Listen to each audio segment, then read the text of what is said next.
Have you noticed the dainty purple flowers popping up in yards and fields in your area?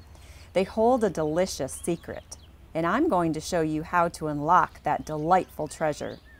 Some folks see these as pesky weeds to get rid of, but we see something else: wild violets, and they can be turned into jelly.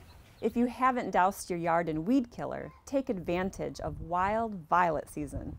That's right, a gently sweet jar of fuchsia jelly. These dainty flowers come in a variety of purple hues. Some even have a splash of white. We are not talking household African violets. Those are poisonous.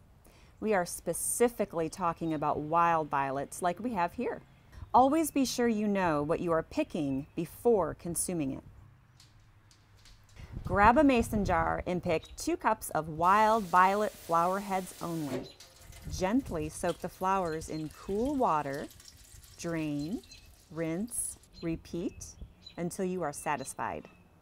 I like to let the flowers soak for a few minutes just to let any of the sediment run to the bottom, any creepy crawlies, etc. And then I like to hand pick the flowers out and just put them in a different jar. So that way, once I get the flowers picked out, I can just dump the sediment and water out. Next, boil 2½ cups of water.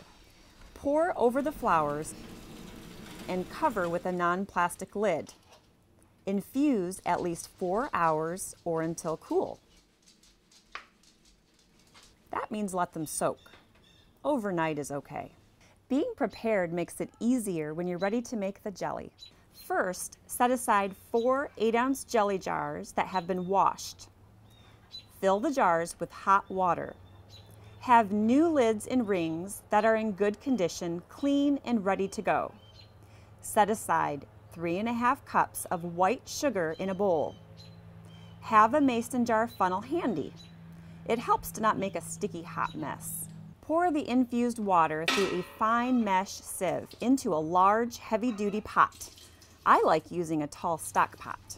It will have an earthy scent, but do not fear. Through the science of chemistry, that will go away. You got this. Here's the really amazing part. Grab an audience because this is not to be missed. Squeeze the juice of a lemon into the infused water. Ooh and ah. Add a whole box of original pectin. It will not turn out to use a reduced sugar pectin with this recipe. Mix well, using the back of your spoon to break up any clumps. Then turn on the burner and stir liquid and pectin consistently over high heat until it reaches a heavy boil. Then boil for 1 minute. Okay, here we go. Add the sugar all at once. Don't stop stirring. Stir for 1 full minute. Be sure the sugar completely dissolves. This will get really foamy and hot. That's why I prefer a taller pot. Do not step away. Quickly dump the hot water out of a jelly jar, place the funnel on the jar, and immediately pour the jelly mixture into the hot jar. Wipe the top with a clean towel if you need to. Add lid and hand tighten the ring. Tip the jar over on a heat-safe surface for 15 minutes and back upright to seal. Or you can use a hot water bath for 5 minutes.